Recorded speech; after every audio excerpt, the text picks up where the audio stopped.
मेरे मालिक मुझे अपने साथ सोने के लिए 2 करोड़ रुपए दे रहे थे, पर मैं शादीशुदा थी। लेकिन 2 करोड़ रुपए का नाम सुनकर मेरी नीयत थोड़ी डगमगा जरूर गई थी। सिर्फ एक ही रात की तो बात थी। मैंने उनसे कुछ दिनों की मोहलत मांगी सोने के लिए। मैं सोच रही थी कि इतने पैसे तो मैं अपनी पूरी जिंदगी में भी काम करके नहीं कमा पाऊंगी, इसलिए मैंने उनको हाँ कह दिया। जिस रात मैं मालिक के साथ सोई, उस रात मालिक ने पूरी रात मेरे अपने घर में पूरी पूरी रात में सुकून से सो नहीं पाती थी। हमारा छोटा सा घर था। मालिक की कही हुई बात को अपने पति को कैसे बताऊं, ये समझ नहीं आ रहा था। अपने कमरे में लेटे लेटे यही सब सोच रही थी। आंखें बंद करती तो नोटों की गड्डियां मुझे नजर आती थी, और जब आंख खोलती तो ऊपर लगा हुआ पंखा जो बेहद धीरे धीरे चल रहा था और जिससे आवाज भी आ रही थी। मैं एकदम से उठकर बैठ गई। मेरे बराबर में ही मेरे पति आराम से सो रहे थे, गर्मी और पसीने से बेफिक्र होकर। पर मुझे तो आज जैसे नींद ही नहीं आ रही थी। अक्सर काम की थकान की वजह से मैं भी सो ही जाती थी, लेकिन जब से मालिक ने मुझे वह ऑफर दिया था, तब से मेरी नींद तो जैसे गायब हो गई थी। अपने घर की हर चीज में कुछ ना कुछ कमी नजर आने लगी थी। मुझे मेरे पास सिर्फ 4 दिनों की ही मोहलत थी। दिमाग में बस यही चल रहा था कि क्या करूं और क्या नहीं। 2 करोड़ कोई छोटी रकम नहीं थी, और खास तौर पर हम जैसे लोगों के लिए तो बहुत बड़ी रकम थी। लेकिन उन्होंने उसके बदले में जो मुझे मांगा था, वह एक शादीशुदा होने के नाते कोई छोटी बात नहीं थी। मैं ये सब उनके साथ कैसे कर सकती थी? पहले तो मैं मालिक की बातों को सुनकर मना कर दिया था, लेकिन उसके अगले ही पल मुझे अपनी गरीबी का एहसास हुआ, जिस गरीबी में मैं और मेरे पति जी रहे थे। कई सालों से 4 दिन का वक्त गुजर चुका था, लेकिन आज तक मैं भी नहीं समझ पाई थी कि मुझे क्या करना है। मैंने मालिक से बात की और उन्हें कहा कि मुझे 2 दिन का और वक्त दें। वह मान गए। 2 दिन भी इसी तरह निकल गए। मालिक ने फिर मुझसे पूछा कि मैंने क्या सोचा है। मैं ना जाने क्यों हाँ में सर हिला दिया और मैं घर लौट आई। मुझे लालच आ गया था उन पैसों का। अभी तक भी मैंने अपने पति से बात नहीं की थी। क्या बोलते मैं उन्हें? फिर मैंने सोचा कि जैसे तैसे करके मैं उन्हें मना लूंगी। दिमाग में बस 2 करोड़ रुपए चल रहा था। लग रहा था कि एक बार ये पैसा आ जाए तो हमारी कितनी परेशानी खत्म हो जाएंगी। ये कहानी तब शुरू हुई जब मैं अपने पति की मदद करने के लिए कंपनी में नौकरी शुरू की। मैं कंपनी में काम करती थी और वहां पर सुपरवाइजर थी। वैसे तो वहां पहले भी काफी औरतें सुपरवाइजर का काम करती थी, लेकिन ना जाने क्यों मालिक मुझ पर बहुत मेहरबान थे। वह मेरे साथ हमेशा प्यार से ही पेश आते थे। जैसा उनका व्यवहार दूसरे लोगों के साथ था, मेरे साथ वैसा व्यवहार बिल्कुल नहीं था। कई बार वह दूसरे लोगों पर गुस्सा भी हो जाते थे, पर मुझ पर वह कभी नाराज नहीं हुए। ऐसा नहीं था कि मुझे कभी कोई गलती नहीं हुई, गलतियां हुई, पर ना जाने क्यों वह मुझ पर बहुत मेहरबान थे। मुझे नौकरी करते हुए ज्यादा समय नहीं हुआ था, लगभग 8-9 महीने का ही समय हुआ था, लेकिन इतने ही समय में उनकी काफी मेहरबानियां मुझ पर थी। मेरे साथ साथ ऑफिस के दूसरे लोग जो वहां पर काम करते थे, वह भी हैरान थे। अक्सर औरतें मुझे यही कहती कि भाई, हमें भी ऑफिस के ज्वाइन करे हुए 2 साल से ऊपर का वक्त हो चुका है, लेकिन मालिक से आज तक हमारी तनख्वाह सिर्फ एक ही बार बढ़ाई है, वह भी इतना कहने पर। लेकिन तुम्हें तो सिर्फ 8 महीने हुए हैं, तुम्हारी तनख्वाह इतनी जल्दी कैसे बढ़ गई? ऊपर से उन्होंने तुम्हें बोनस भी दे दिया। ऐसा कौन सा काम करती हो तुम मालिक का? उसका मतलब मुझे बाखूबी समझ आ रहा था। उतने में ही एक दूसरी औरत कहने लगी कि अरे, मालिक तो उसकी खूबसूरती पर फिदा है, इसलिए इसके ऊपर इतनी मेहरबानियां हो रही है, वरना इसको आता ही क्या है। हम लोग जितना काम करते हैं ये उसका आधा भी नहीं करती। ये बात सुनकर मुझे बिल्कुल अच्छा नहीं लगा था, बहुत गुस्सा आ रहा था मुझे। मैंने उन्हें कहा कि तुम अपनी जुबान संभाल कर बात करो। मैं भी वही काम करती हूँ जो तुम करती हो, उसके अलावा और कोई काम नहीं करती। मैं मालिक के लिए मैं क्या हूँ करूँ? अगर वह मुझे तुम लोगों से ऊपर रखते हैं तो अगर तुम लोगों को इतना बुरा लगता है, तुम जाकर बात करो, मुझ पर इल्जाम मत लगाओ। मैं वह चिल्लाकर बोली थी। काफी लोग वहां जमा हो गए थे। 1-2 औरतें मुझसे बहस करने लगी। उतनी ही देर में मालिक भी वहां आ गए। वह पूछने लगी, क्या बात हो गई है? क्यों आपस में लड़ रहे हो? न जाने मुझे क्या हुआ था। मैंने अभी बेशर्मों की तरह उनको सारी बातें बता दी। उन औरतों के बारे में भी बता दिया तो उनके लिए इस तरह की बातें बोल रही थी। वह औरत उनके सामने नजर झुकाए चुपचाप खड़ी थी। वह कहने लगे, इस कंपनी का मालिक मैं हूं, मेरी मर्जी में किसी को भी सैलरी बढ़ाऊं। अगर किसी को भी कोई परेशानी है तो आज ये जॉब छोड़कर चला जाए। आप लोग कौन होते हैं किसी के भी बारे में उल्टा सीधा बोलने वाले? किसने हक दिया आप लोगों को बोलने का? मालिक का इतना कहते ही बाकी औरतों की तो जैसे बोलती ही बंद हो गई। मालिक कहने लगे कि आगे से मैं इस तरह की बातें ना सुन लूं। यहाँ पर काम करने आते हो तो काम किया करो। अगर मेरे कान में अब से इस तरह की बातें आई तो मैं उसे इसी समय नौकरी से निकाल दूंगा। मालिक की ऐसी बातों को सुनकर तो मैं सोच रही थी कि वह कितने ज्यादा अच्छे इंसान हैं और मुझे बहुत सुकून भी था, लेकिन शायद मेरी सोच गलत थी, क्योंकि जब हकीकत मेरे सामने आई तो मैं बेहद हैरान रह गई थी। एक दिन मेरी कंपनी के मालिक ने कहा कि जब सारा काम खत्म हो जाए तो उसके बाद तुम मेरे कैबिन में आना, मुझे तुमसे जरूरी बात करनी है। शाम का जब समय हुआ तो सब लोग अपने अपने घर चले गए। कंपनी बंद होने का समय हो गया था और मैं अभी भी ऑफिस में ही थी। इंतजार कर रही थी कि वह मुझे कब बुलाएं। तभी उन्होंने मुझे आवाज लगाई और मुझे अपनी कैबिन में बुलाया। अब वहां पर कोई भी नहीं था, सिर्फ मैं थी। मुझे बेहद घबराहट भी हो रही थी। उन्होंने मुझे अकेले क्यों बुलाया? वह बेहद सुकून से अपने कैबिन में बैठे हुए थे और चाय पी रहे थे। मैंने उनका दरवाजा खटखटाया और उनसे कहा कि सर, मुझे देर हो रही है, अगर कुछ काम है तो आप मुझे जल्दी बता दीजिए। उन्होंने मुझे इस समय अंदर आने के लिए कहा और कहा, हाँ बैठो, मुझे तुमसे कुछ जरूरी बात करनी है। मैंने पहले अपनी घड़ी की तरफ देखा और बड़े ही बुझे हुए से उनके सामने कुर्सी पर जाकर बैठ गई। मेरे दिमाग में तो बस यही चल रहा था कि इतनी देर हो गई है, मेरे हस्बैंड भी घर आ गए होंगे, घर का काम भी करना है और इन्होंने मुझे यहाँ बैठने के लिए क्यों कहा। मैं चुपचाप बैठकर उनके मुंह की तरफ देख रही थी कि अब क्या बोलने वाले हैं। कुछ देर तक उस केबिन में बिल्कुल शांति रही। वह मुझे बेहद ध्यान से देख रहे थे और मंद मंद मुस्कुरा रहे थे। उनकी नजरें मुझे कुछ ठीक नहीं लग रही थी। मुझे नहीं पता था कि मैं उनकी अजीब सी सोच का शिकार होने वाली थी। उनकी अगली बात को सुनकर मैं हैरान रह गई थी। वे कहने लगे कि निशा, तुम बेहद खूबसूरत हो, जब भी आपको देखता हूं तो मेरा मन खुश हो जाता है। उनकी बातों को सुनकर मुझे बिल्कुल भी अच्छा नहीं लग रहा था, बल्कि गुस्सा आ रहा था। उन्हें तो शर्म आनी चाहिए थी मुझे इस तरह की बातें करते हुए, लेकिन वह मुस्कुरा रहे थे। मैंने उन्हें कहा कि आपके कहने का मतलब क्या है, आप कैसी बातें कर रहे हैं। मैंने उन्हें कहा कि सर, मुझे देर हो रही है, मैं घर चलती हूँ, मेरे पति मेरा इंतजार कर रहे होंगे। मेरा इतना कहते ही उनके चेहरे का तो जैसे हाव भाव बदल गया। वह चुप हो गए। मेरी बात को सुनकर वह हैरान से मुझे देखने लगे। कहने लगे कि आप शादीशुदा हो? मैंने कहा, जी हाँ, मैं शादीशुदा हूँ। वे बिल्कुल चुप हो गए। उसके कुछ देर बाद वह मुझसे पूछने लगे कि आपके पति क्या करते हैं, कहाँ नौकरी करते हैं और आप क्यों नौकरी करती हैं। फिर मैंने उन्हें कहा कि मेरे पति एक कंपनी में नौकरी करते हैं, पर उनकी सैलरी बहुत कम है, जिससे हमारा गुजारा अच्छे से नहीं हो पाता। बस उनकी मदद करने के लिए मैं भी नौकरी करती हूँ। हम दोनों साथ में कमाते हैं तो अपना घर चला पाते हैं। मेरी बातों को सुनकर उन्होंने बस इतना ही कहा, ठीक है, आप जा सकती हैं। वह आगे कहने लगे कि अगर आपको मेरी कोई भी बात बुरी लगी हो तो मुझे माफ कर दीजिएगा, कल सुबह समय से आ जाना। वह काफी उदासी भरे अंदाजे में ये बात बोल रहे थे। मैं उठी और उठकर ऑफिस के बाहर निकल गई। मेरे पति भी एक छोटी सी कंपनी में नौकरी करते थे। अभी हमारी शादी को ज्यादा समय नहीं हुआ था, 1.5 साल हुआ था, लेकिन अभी तक भी हमारी कोई औलाद नहीं थी और ना ही हम अभी कुछ चाहते थे, क्योंकि सच कहूं तो हमारी हैसियत नहीं थी कि एक बच्चे को पालने की। हम दोनों ही चाहते थे कि पहले हम अच्छे से मेहनत करके कुछ जोड़ लें, उसके बाद ही बच्चों के बारे में सोचेंगे। जिस तरह की जिंदगी में और मेरे पति जी रहे थे, हम नहीं चाहते थे कि हमारे बच्चों को भी वैसे ही जिंदगी जीना पड़े। अगले दिन से मैं रोज की तरह अपनी नौकरी पर जाने लगी और समय से निकल जाया करती थी। कुछ दिनों तक मालिक खामोश थे। मेरी उनसे किसी तरह की कोई बात नहीं हुई, लेकिन कुछ दिनों बाद उन्होंने मुझे फिर से कहा कि वह मुझे कुछ बात करना चाहते हैं। वे कहने लगे कि मैं मजबूर हूं, मैं उम्मीद करता हूं कि आप मेरी बात को समझेंगी। मैं जानता हूं कि आपको मेरी बात बिल्कुल भी अच्छी ना लगे, लेकिन बस मैं एक बार आपसे बात कर लेना चाहता हूं और उम्मीद करता हूं कि आप मेरी मदद करेंगी। मुझे उनकी ऐसी बातें कुछ समझ नहीं आ रही थी। आखिर मैं उनकी कंपनी में एक मामूली सी नौकरी करती थी।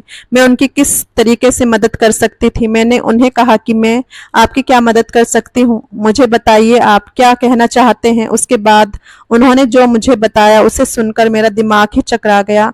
उन्होंने मुझे कहा कि वह मुझे अभी 2 करोड़ रुपए देंगे, लेकिन उसके लिए मुझे उनकी एक बात माननी होगी। वह बात ऐसी मामूली सी तो नहीं थी जो मैं बहुत आराम से मान जाती। पहले तो मैं सुनने के बाद ही उन्हें मना कर दिया, लेकिन उन्होंने मुझे कहा कि तुम अच्छे से सोच लो, उसके बाद जवाब देना। मैं भी एक बार को सोच में पड़ गई, क्योंकि ये रकम तो वाकई बहुत बड़ी थी। ऊपर से हमारा जो हाल था उसमें हमें पैसों की बहुत जरूरत थी। मैंने कहा कि मैं आपको कुछ दिनों में बताती हूँ। और मैं उठकर उनके ऑफिस के बाहर निकल गई। उन्होंने कहा कि तुमने जितना भी समय मांगा है मुझे इतने समय के अंदर अंदर ही जवाब दे देना, मेरे पास ज्यादा समय नहीं है। अब मुझे अपने पति से एक बार पूछना था, उन्होंने तो मुझे पता नहीं था।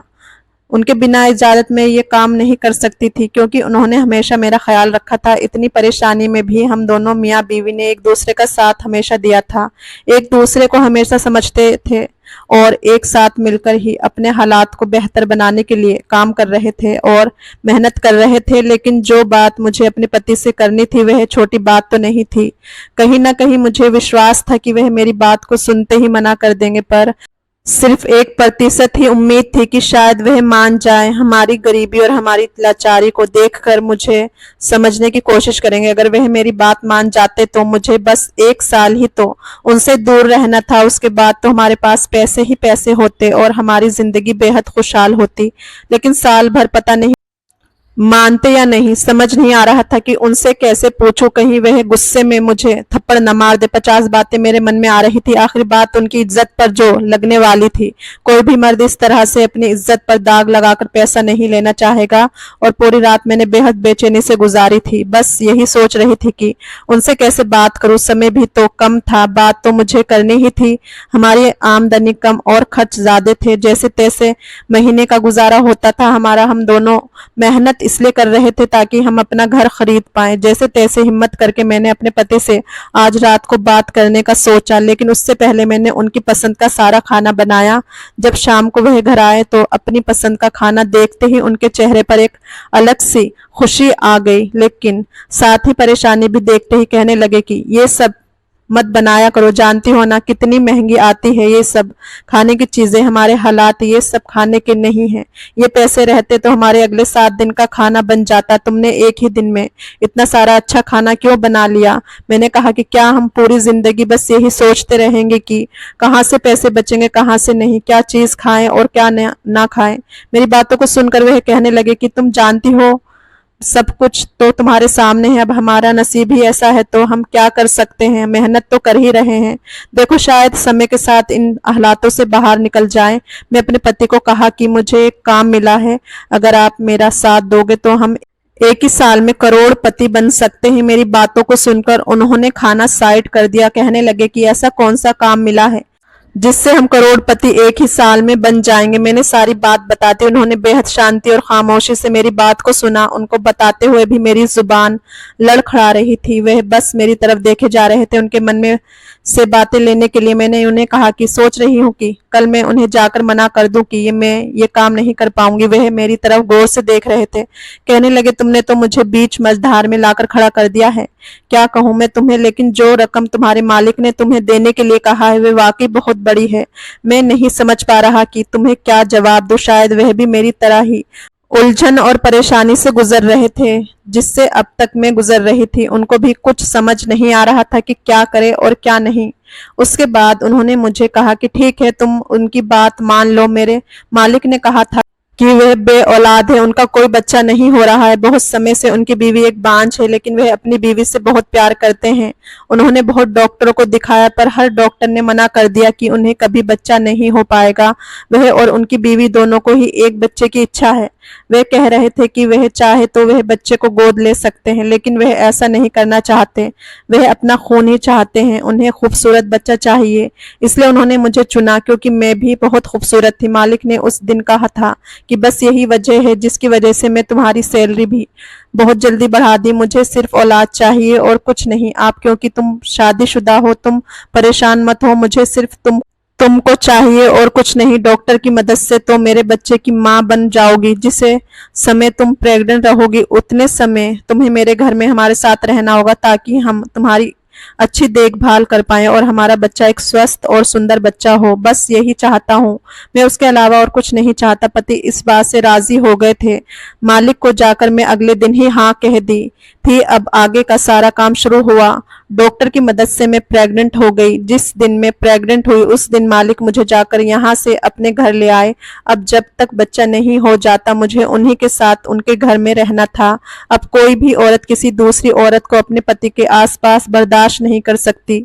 मालिक की बीवी भी मुझे देखकर अजीब सा मुंह बनाया करती थी। उन्हें मैं अच्छी नहीं लगती थी, लेकिन बस मजबूरी थी कि वह मुझे बर्दाश्त कर रही थी, क्योंकि वह देख रही थी कि मालिक मेरा ध्यान रखते थे। मेरे खाने पीने से लेकर हर चीज का ध्यान वह रखते थे। मुझे अपने पति की बहुत याद आती थी। मैं उनसे बहुत कम मिल पाती थी। मालिक मेरी पूरी प्रेगनेंसी के दौरान मुझे अच्छा अच्छा खानों को देते थे, अच्छे अच्छे जगह घुमाने को लेकर जाते थे, शॉपिंग कराते थे ताकि मेरा मन खुश रहे और एक अच्छा और स्वस्थ बच्चा हो। बहुत ध्यान रख रहे थे वे मेरा।